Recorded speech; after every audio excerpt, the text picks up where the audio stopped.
Oke. Pertemuan kedua, pengendalian sistem komputerisasi, risiko, dan manajemen sumber data. Oke, di mana pertemuan kedua adalah pengendalian pucuk pimpinan. Pengendalian pucuk pimpinan adalah sistem kepengendalian internal yang ada pada suatu perusahaan yang mendorong keterlibatan dan kepedulian dan tanggung jawab suatu pucuk pimpinan perusahaan terhadap kegiatan IT pada perusahaan.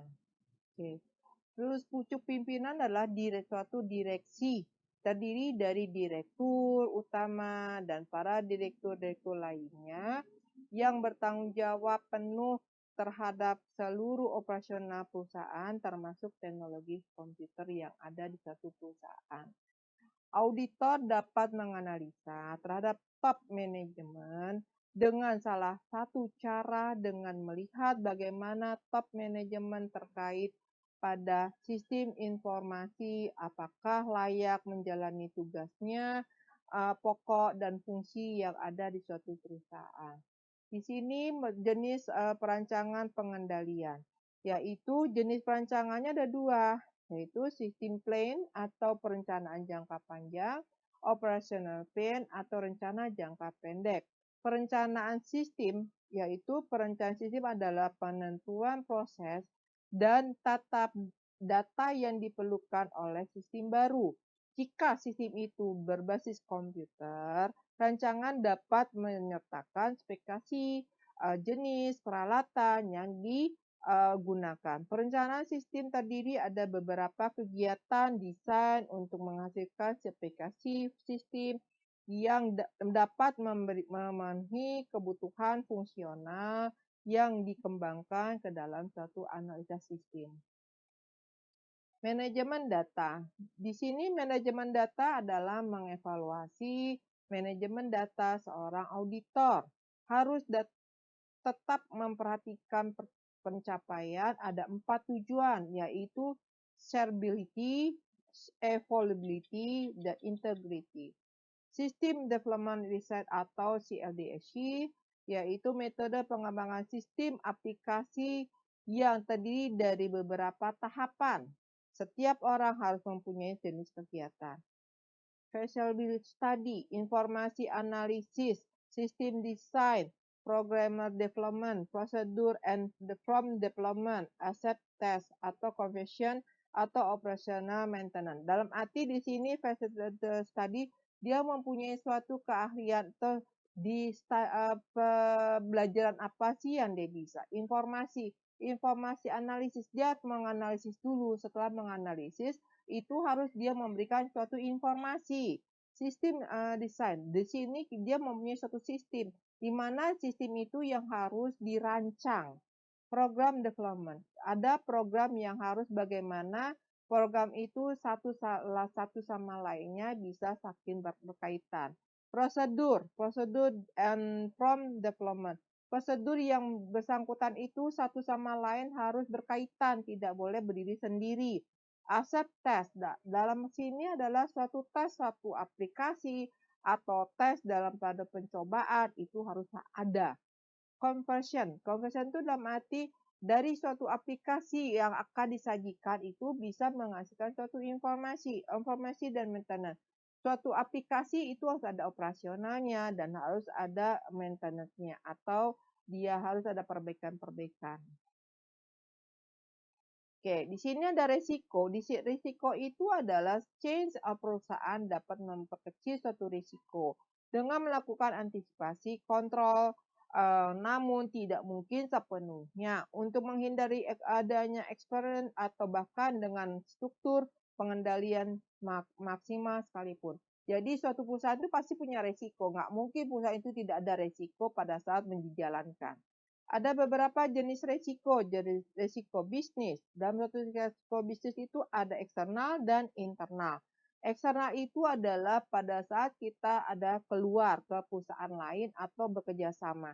Kalau risiko internal adalah di dalam antara karyawan, antara satu departemen, antara atasan dan bawahan. Risiko bawaan. Bawaan itu adalah yang di mana SOP-nya mungkin tidak diganti. Jadi harus terus-terus menerus. Risiko pengendalian di sini adalah di mana kalau kita suatu perusahaan tidak bisa mengendalikan suatu yang resiko, maksudnya yang tidak bisa mengendalikan suatu kesalahan, di mana terus salah ada. Tapi harusnya dari kesalahan kecil itu harus bisa dikendalikan, harus bisa dibenarkan. Risiko audit, adanya salah satu pemberi informasi yang salah. Jadi itu harus dibenarkan. Oke, next. Kita jenis resiko menurut suatu John Rama. Ada beberapa eksekutif resiko, informasi, aset protect atau performa resiko atau IT security atau continue. Dalam arti eksekutif risk itu adalah atasan. Informasi yang salah, memberikan informasi yang salah. Aset itu harus ada protektif atau dijaga. Performa risiko adalah orang yang melakukannya. IT security, setiap suatu perusahaan itu harus ada security atau kunci dalam arti agar tidak bisa tidak dihacker orang lain. Terus community risiko adalah ada komunitas orang-orang lain yang ada di dalam perusahaan tersebut. Sistem pengolahan data. Data itu harus diolah, ya. Ada mati dolanya ada suatu kegiatan yang menggunakan suatu peralatan ataupun hanya dengan tangan saja bisa, cuman tidak semaksimal mungkin. Berarti harus ada pengolahan data dan informasi yang jelas. Tujuan pengolahan datanya adalah menghasilkan suatu informasi yang diperlukan, dalam arti informasi yang benar untuk orang lain bisa memahami apa yang ada, kita akan memberikan informasinya. Adapun tahapan beberapa pengolahan data, pengisian data. Misalnya pengisian data itu kita mengisi data diri kita lah, itu harus benar. Atau kalau di perusahaan menginput data itu harus benar, ya. Terus setelah menginput itu kita koreksi dulu sebelum menjadi suatu laporan. Terus kita udah menginput kan pasti ada pengelompokan data. Yang data masuk ke A atau ke B atau ke C. Dan setelah udah penginputan atau pengelompokan batu, kita harus menyusun. Menyusun itu per bagian. Terus setelah menyusun adanya penjumlahan. Berapa sih yang harus benernya? Apakah per bulan atau apa? Terus perhitungan. Dalam waktu perhitungannya itu data itu benar gak sih yang harus kita dilakukan? Atau pengolahannya secara cermat atau tidak. Penyimpanan data. Penyimpanan data itu paling penting ya. Paling pentingnya adalah data itu tidak boleh diketahui orang lain. Biasanya auditor seperti itu, tidak boleh harus merahasiakan, jadi tidak boleh sebarluaskan. Pengambilan kembali, misalnya data yang tadi sudah disimpan, harusnya kita bisa mengambil kembali data tersebut. Sistem berbasis teknologi informasi. Di sini ada beberapa ya pengendalian dari sumber datanya, yaitu satu user. User yang dapat memberikan data atau bisa memberikan data kepada orang lain. Terus data harus tersedia digunakan kapan saja, di mana dan kapan dan bentuknya bagaimana. Dalam arti data yang kita masukkan bisa menjadi suatu informasi bila direktur atau stakeholder memerlukan, dia harus bisa cepat memberikan informasinya. Sistem manajemen data harus menjamin dan adanya penyimpanan data secara efisien dan tidak redundasi, dalam arti tidak ada double atau tidak ada data lain. Ya, dan juga data itu harus security, harus aman. Data harus dapat dimodif dengan mudah. Dalam arti dimodif itu harus dalam arti supaya orang bisa melihat bagaimana sih bisa membaca. Jadi alurnya harus jelas. Setiap organisasi tentu mengakui bahwa merupakan sumber daya yang kritis dan harus dikelola kembali. Jadi data itu tidak langsung itu. Jadi ada data yang dimana harus dikelola kembali supaya penyajiannya mesti jelas di situ. Solusinya apa? Solusi teknisnya adalah dengan database, adanya database dan adanya repository sistemnya. Dan selain itu juga harus diperkenalkan ada keahlian yang penting, yaitu siapa? Administrator dan database administrator. Dalam arti database administrator orang yang melakukan data tersebut.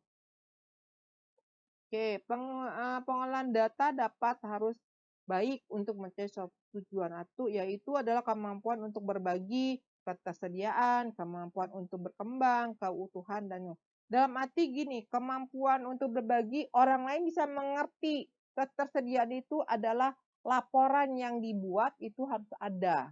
Terus untuk kemampuan untuk berkembang, apakah laporan ini bisa dikembangkan lagi, olah lagi supaya orang lain juga bisa mengerti keutuhan dan konsistensi data. Dalam arti data yang kita olah tidak merubah makna atau arti yang akan kita sajikan.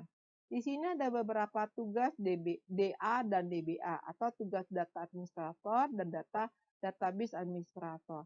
Misalnya DA dan DBA tidak bekerja dengan baik. Misalnya seorang programmer dan staf programmer, kalau dia tidak bekerja dengan baik, kemungkinan data tidak aman, ya bisa diambil. Jadi disitulah seorang programmer dan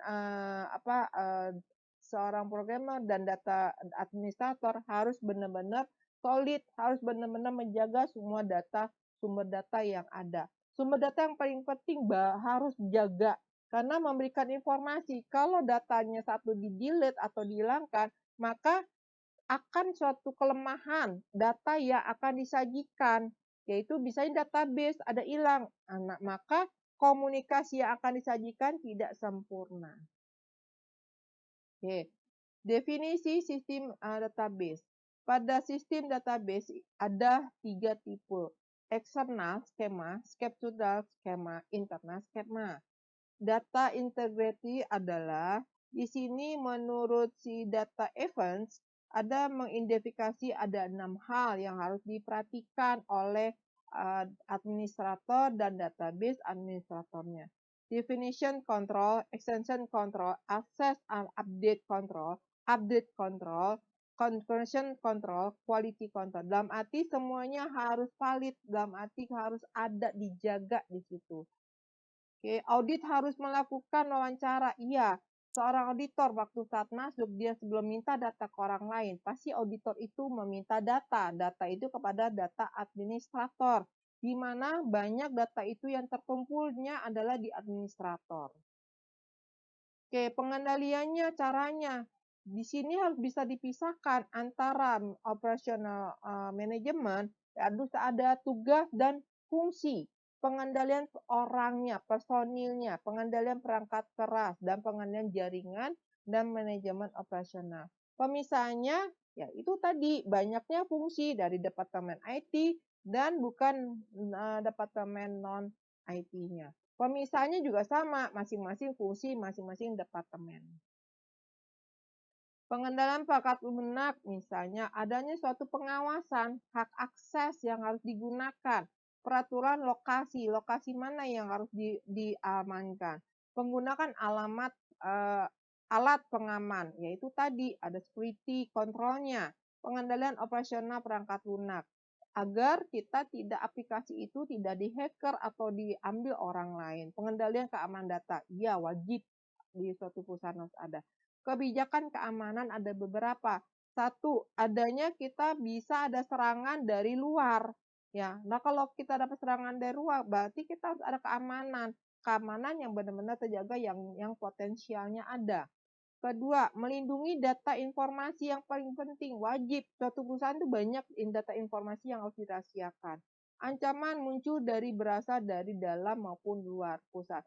Maksud dari dalam mungkin orang dalam yang bisa membocorkan ke perusahaan lain atau saingan perusahaan tersebut. Kalau dari luar, adanya hacker yang masuk melalui jaringan tersebut. Oke, untuk pertemuan 2, ini ada 5 soal yang kalian harus kerjakan, ya, yang kalian juga harus kumpulkan. Terima kasih. Assalamualaikum warahmatullahi wabarakatuh.